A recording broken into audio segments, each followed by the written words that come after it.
It still hurts. I'm not going to lie to you guys. It does still hurt. Yesterday, Arsenal beat Tottenham 4-1 at the Emirates, in which was, for me, their best performance of the season.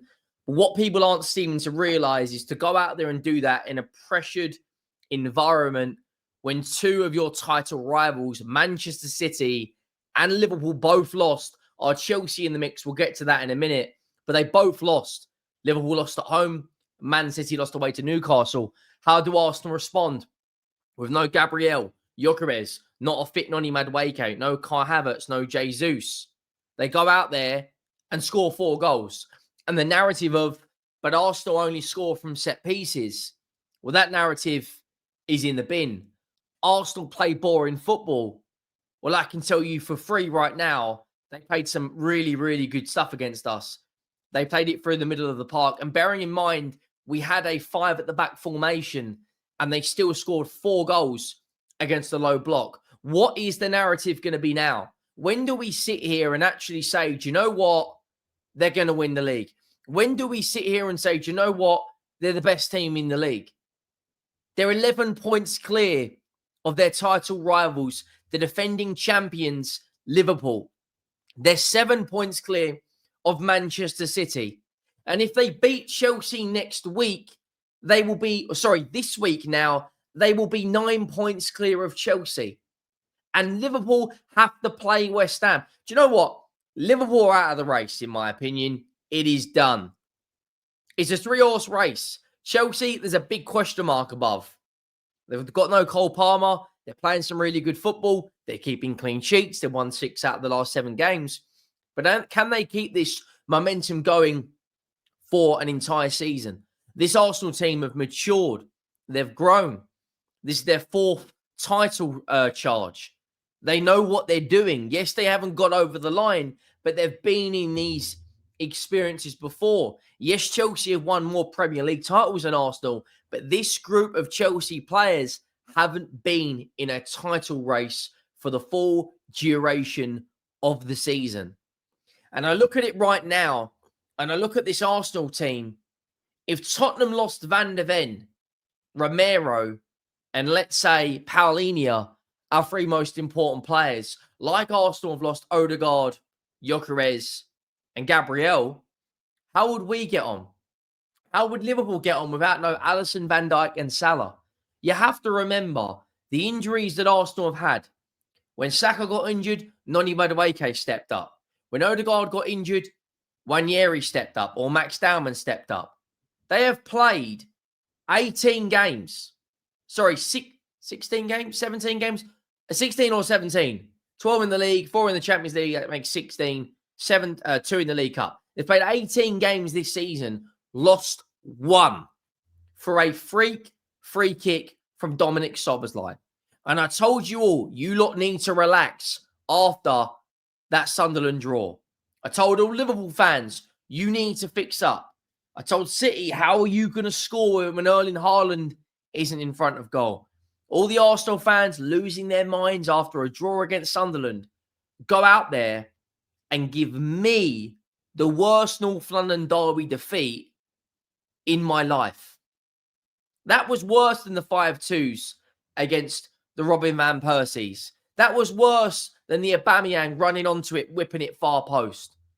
That was worse than playing Henry and Bergkamp and Vieira and all the world-class players of that Invincible team. That was a beatdown from minute 1 to minute 90.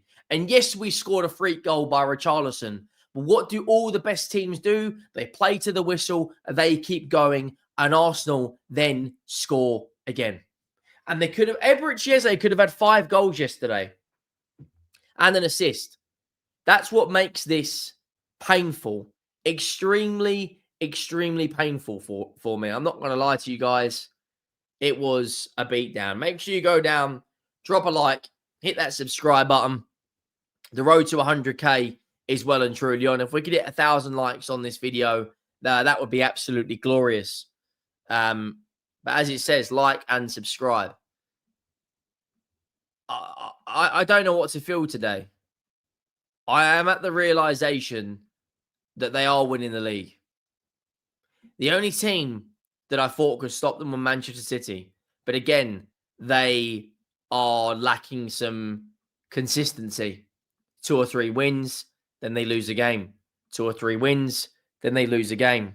Chelsea now, this Sunday's game is huge. Absolutely huge for both teams. Chelsea closed the gap to potentially 3 points of a win. Arsenal extend the gap to 9 points if they beat Chelsea. 9 points. 6 goals conceded in 12 games. 18 goal difference. They have the ultimate test Wednesday night when they play Bayern Munich. Elise balling in the Bundesliga against Freiburg at the weekend, by the way, with 4 assists and a goal. But the narrative that Arsenal play boring football, they're only set piece FC, all these narratives are dying a slow, painful death because Arsenal created 3 big chances, 1.93 XG, 17 shots. Like those stats from us are relegation stats. Like we have got PSG coming up as well, which isn't going to be any easier. Let's just be honest. But at this moment in time, are Arsenal the team to beat in the Champions League? I think so. I think at this moment in time, the Champions League is between, in my opinion, Barcelona, Bayern Munich, Arsenal, or PSG. One of those 4 teams will win the Champions League. I don't think City will do it. I don't think Real Madrid will do it. Liverpool have played better football, but I don't think they will do it either. If Arsenal beat Bayern Munich on Wednesday night, that sends a statement out to every single person in Europe. If they make it 5 wins in a row, playing Bilbao, Olympiacos, Atletico Madrid, potentially beating Bayern Munich, like that would be absolutely ridiculous. Plus, they also beat Slavia Prague away. 11 goals scored, 0 conceded. And what makes it absolutely, like, just stupidly good, the fact that they're doing this without their captain, Martin Odegaard, without their main central defender, Gabriel, without their striker, Gyökeres. Kai Havertz is expected to be back, as well as Gabriel Jesus next month too. And bearing in mind, Bayern Munich, as you can see right there, is Musiala broken his leg again? He can't. Wow. I mean, that's tough. But also without Luis Diaz, who has been really, really good for Bayern Munich this season. A player that has got 6 goals and 4 assists in the Bundesliga. A player that scored an international duty against Australia. Scored 2 goals against PSG in the Champions League as well. Like, scored against Club Brugge. Has been one of their better attackers this season. Like, everything right now seems to be going Arsenal's way. Now, Bayern Munich do have a player on their team that I absolutely pray, turns up like he always does against them, which is Harry Kane. But right now, no Gabriel, that's fine. Nketiah comes in. Calafiori and Timber, by the way, have been probably the best fullbacks in the league this season. And they haven't got an easy run of games, not by any stretch of the imagination, Arsenal. But they are favourites for me for every single one of these games. As it stands right now, Arsenal are the favourites against Bayern Munich. And some people are going to be saying, what are you talking about? They're favourites against Chelsea. They're favourites against Brentford, Villa, Club Brugge, Wolves, Everton, and Bayern Munich. Like, the numbers are... I mean, look, Bayern Munich score a hell of a lot more goals, but they also are in a lot more weaker league, which is dominated heavily by Bayern Munich. But this Sunday, the 30th, if they go out there and beat Chelsea, that is a statement of intent. If they beat Bayern and Chelsea, a lot of people will back them to go out there and win the Champions League. You know, and all while this is happening, they're pinning down new players to contracts. Saka, Gabriel, Ethan Nwaneri, Max Dowman signed a scholarship. Saliba yesterday was very good as well. Doesn't really get a huge amount of credit because of Gabriel. But there will be a playing against some familiar faces. Nicholas Jackson tomorrow or Wednesday, sorry. But I just think pound for pound, this is the predicted lineup. I don't think Norgard will play. I do think it will be Zubimendi. But pound for pound, Bukayo Saka yesterday was ridiculous. Every time he got the ball, he held it up. He's winning free kicks. Hasn't got an assist in the Premier League yet, but definitely he's putting his shift in. 100% he's putting his shift in and deserves huge praise for his performance yesterday.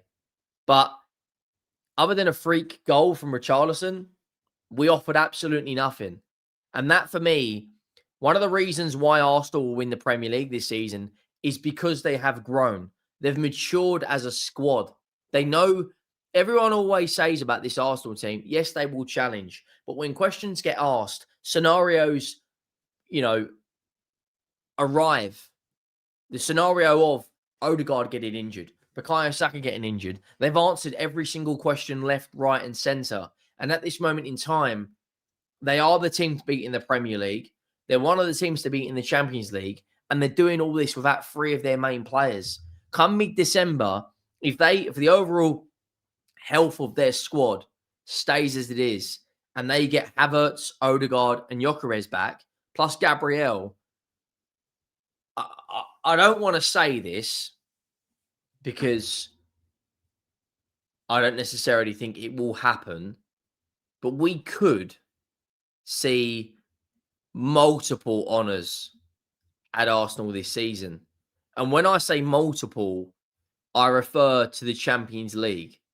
Like 27th of December or 23rd of December in the EFL Cup quarter-final, they play Crystal Palace. Like, let's be honest right now. The semi-finals probably will be Chelsea, City, Newcastle, and Arsenal. But right now, Arsenal will fancy themselves against anyone because they have the belief now. They've got the quality in the squad. Arteta deserves huge praise. Oh, but it's phase 5 and he spent £1 billion. So, Chelsea have spent £1 billion. And what have they won this season?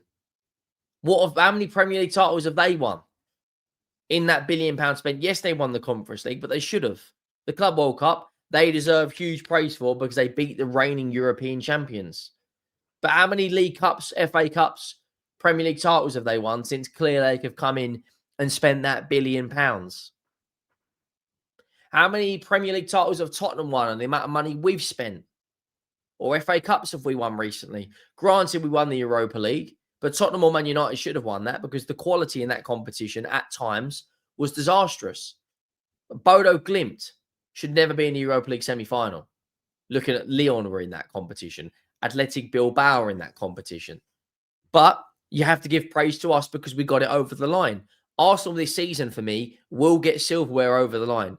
And the big problem for a lot of people is going to be, the big problem for a lot of people is going to be, if Arsenal go again next season and kick on, yeah, it's fingernail biting stuff because I'm going to be sitting here having to watch that lot win major honours. It's dark times at the moment, guys. I'm not going to lie to you. Make sure you go down, drop a like on the video if you haven't already. Make sure you go down, smash that subscribe button because the road to 100k is well and truly on. And I'll see you next time. I'm out.